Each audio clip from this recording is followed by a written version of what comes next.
Okay, I am delighted to be joined by Gary Holt for our Moshville Times interview. Gary from the band Exodus. Gary, thank you so much for joining me. How are you? I'm good. My pleasure.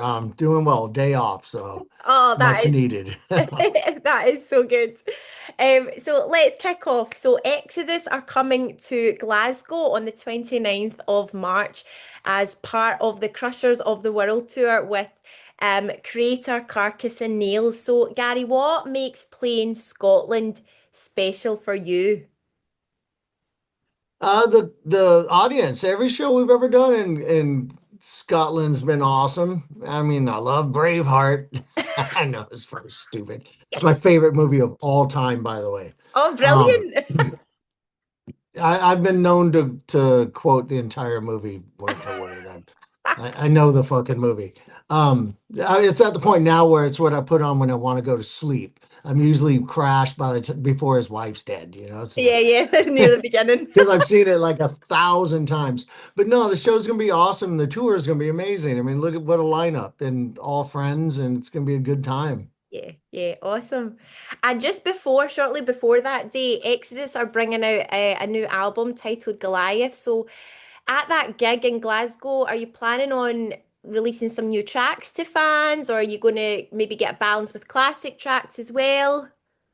We're trying to get a good balance going. It's never easy, and every album we do, it's harder because people obviously, they're going to want to hear, Strike of the Beast and Blacklist and Toxic Waltz and Bonded by Blood and all that stuff, but we always also want to play the new material really badly, especially now. So we're going to try to come up with a balance. We're still figuring it out. Yeah, cool. We'll look forward to hearing those. And off of the new album, is there a track on it that's feeling especially more personal for you? Is there one? Yeah. The whole album is. I mean, it's the most collaborative effort we've ever done. Like Lee Altus wrote almost half the music on the album. Like we wrote and recorded 18 songs. Our goal was to finish the next album as well. So we came close to it. We didn't quite hit our goal. We need a couple more songs. By the time we get to that point, we'll have 10 more, but there's worse problems to have. Yeah. And and the whole album's deeply personal. We all worked really hard on it. Everybody in the band contributed and we're really proud of it. So, it's hard to pick one. I don't know. Yeah, I the mean, full thing. it's hard to pick a single song that represents the whole album. Like we put out the first two singles, and this song is like slow. It's almost doom, and like they're not all doom. There's some of them are 1,000 miles an hour. Yeah. But the album is the most diverse thing we've ever done. So no one song is like representative of all the others. Yeah. Um, it's really hard to put a finger on it. This Yeah. it's a collection of just great stuff. Yeah, amazing. And Gary, talking about touring, before you go on stage, is there like a pre-show ritual that you do?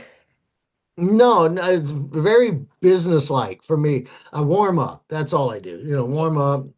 The whole band gives each other a fist bump and never twice. It's bad luck if you fist bump the same guy twice before a show. Is it? I Uh, didn't know that. yeah, for us it is. Okay. Like, someone will come up like that, like, no, I already got you. Don't do it again.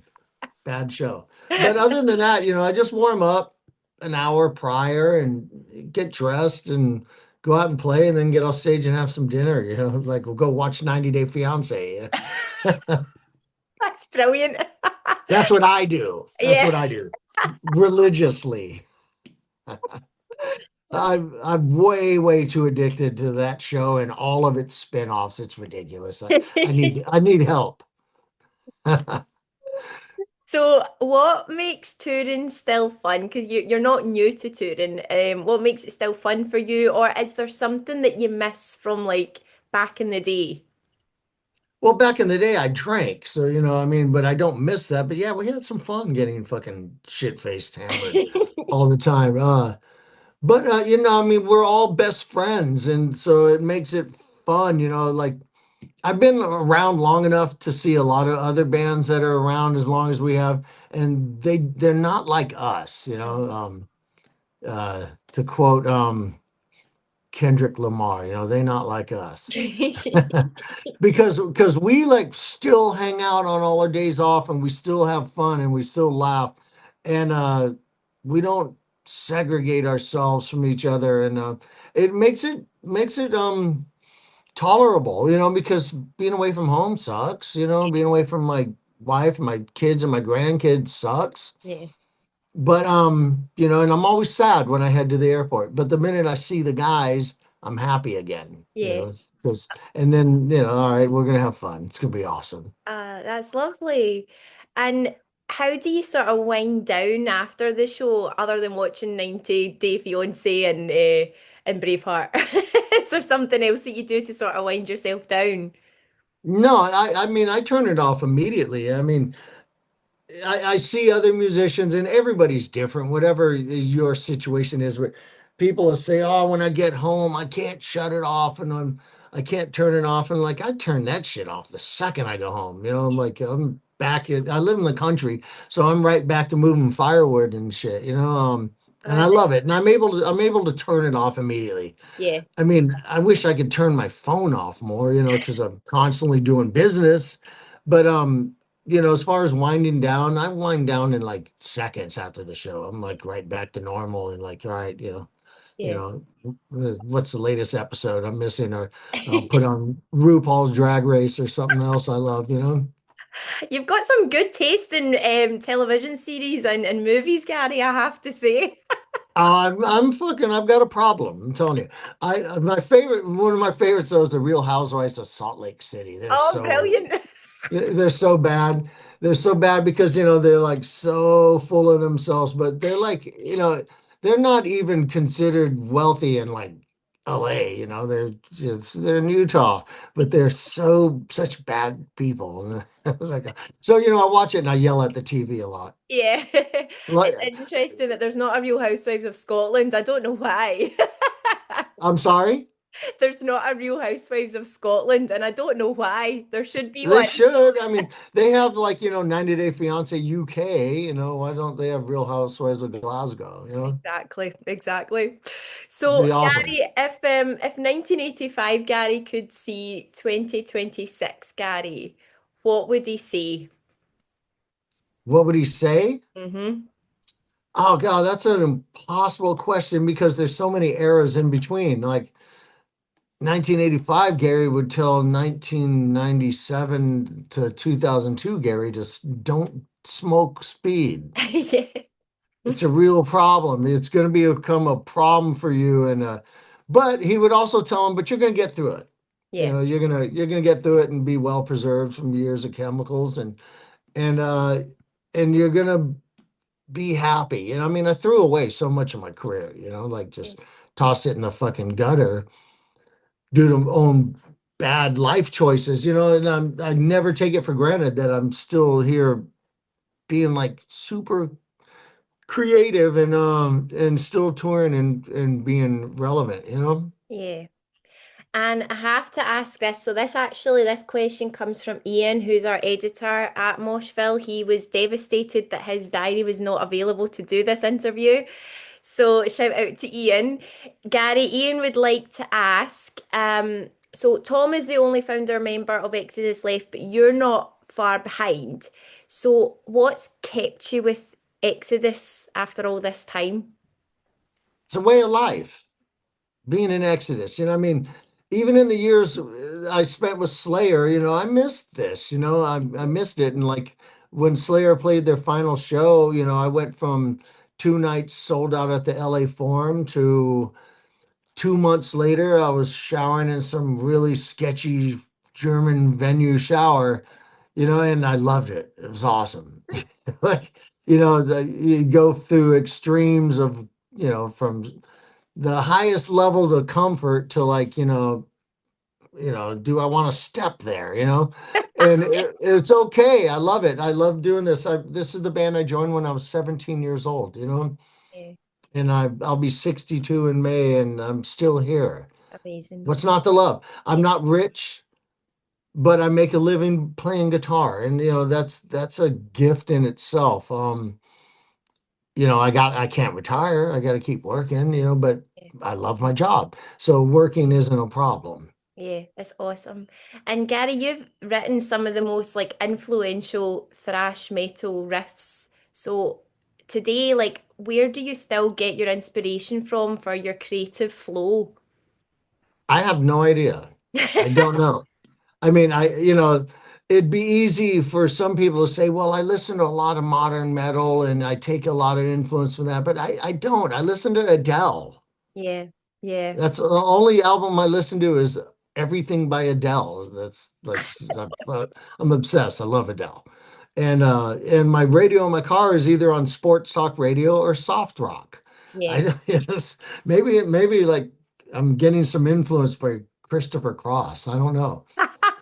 I love Christopher Cross as well, so that's a It's fucking great, awesome. yeah, And Prince. Prince is my musical hero. I probably subconsciously take as much influence from him as I do anyone else. But I still listen to the same rock I did in high school, Nazareth and Thin Lizzy and yeah, Ted Nugent and AC/DC and Scorpions and all that stuff. And I still write the same way I always did. I just sit down and jam and play until something sticks. yeah. And is there a song or a riff that you're most proud of that might surprise fans? Oh God, that's like choosing a favorite child. I mean, That's my my favorite next riff, question. yeah, my favorite riff I ever wrote is the main riff to Impact is Imminent. And it's just savage and it's tough and it's unique and that is string skipping all over the place. That's like my favorite riff, yeah. Yeah. And with Exodus, like, what do you feel is the heart of Exodus that stayed through all these decades? Um, I mean, this band is its own heart. The band has heart. We don't quit. We work harder than we'll outwork everybody. Mhm. We're right now on tour and I'll be home 8 days and I'm gone for 9 weeks. I didn't tour like that when I was 25, Yeah, but we believe in this album so much that we're just going for it. yeah, And the band, we have heart. We don't stop. I mean, I've played 17 shows in a row with broken ribs after a fall, like that's fucking miserable. A yeah, lot of bands would have quit. We don't quit. We play through injuries and illness and this band just never wants to cancel a show and I see other bands cancel shows over the most minor shit and I'm like and I think and I'm not going to name names but like that band has no heart hmm yeah, yeah. you It's really know important. It's a really good motivational thing to hear as well in terms of like don't quit. So Gary, I have to ask as well, like this interview is brilliant, but I have to ask a Slayer question, obviously. yeah, go ahead. So what's maybe one of the most unexpected things you've learned while playing with Slayer? Say that again. I'm sorry, what was the That's question? okay. I'm very, very Scottish. It's No, okay. no, the connection got a little garbly for a second. What's the most unexpected thing you've learned while playing with Slayer?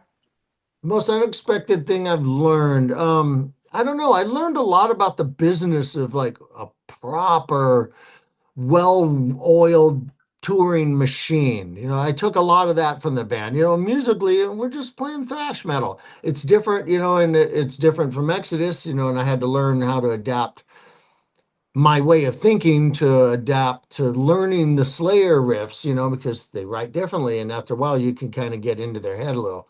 But yeah, I learned a lot about just the how the machinery runs. Yeah, that's cool. And the metal scene's changing, it's constantly evolving and it's changing very quickly. So I wondered, Gary, if you had any sort of if there was any sort of new and upcoming bands or younger bands that have maybe grabbed your attention recently. Yeah, I just finished, and I still haven't listened to the final mix. I just finished producing a demo for a band from the area where I live called Parabellum, and they're insane. Cool. They're insane. They're kids. Only one of them's old enough to drink. Wow. The drummer's 17 and he's just a machine and he's been playing 2 years. That's awesome. The guitar player singer is like the sickest rhythm player in the world. He like down picks like vintage Hetfield at his best, you know, and these kids are young and they're still developing, you know, so they're going to be insane. Yeah, that's awesome. And Gary, let's say that you were never a musician, okay? What do you think you would be doing? Like, what did you want to be when you were small other than a musician? Oh, before I ever played guitar, I wanted to be a paleontologist, you know. Oh, wow. That's That's all I cool. cared about was dinosaurs. My whole youth, all I wanted to do was go to college and get a degree and go dig up dinosaur bones. And you know, now you know some people say we are dinosaurs, so I guess it's all full circle. But yeah, that's all. That was my one interest, and then I discovered marijuana, and it changed everything. So Yeah. yeah, Uh, I started getting high, and like I want to play guitar now. yeah. I don't care about dinosaurs anymore. I still love dinosaurs. So, Gary, here's a fun question. If Exodus were to cover a pop or a cheesy, like guilty pleasure song, what would it be? I always thought Exodus could do a really cool version of Christina Aguilera, "Genie in a Bottle." It'd be Oh, like really cool. nice. Yeah, Nice. I think we because it's got that cool double bass kick thing in it. You know, I don't know. We've always been really good at dragging up some oddball cover songs anyway. But you know, maybe Prince would do a hot thing. Yeah, that would Yeah, be ace. Yeah, yeah, or Sign of the Times. That'd be a good one. yeah. So, Gary, just to sort of wrap up our interview, I always love to ask this question to most people that I meet. Um, so I go by the nickname Sunshine Wheezy, and it's because I really love Sunshine what? Sunshine Wheezy. Weedy? Wheezy. Wheezy. Yeah, yeah. Okay, yeah. It's just short for Louise, really. Yeah, yeah. But the sunshine part is because I really like to try and spread sunshine wherever I go, through like encouragement or advice, particularly because I do think the metal community do have their own mental health challenges. So, Certainly.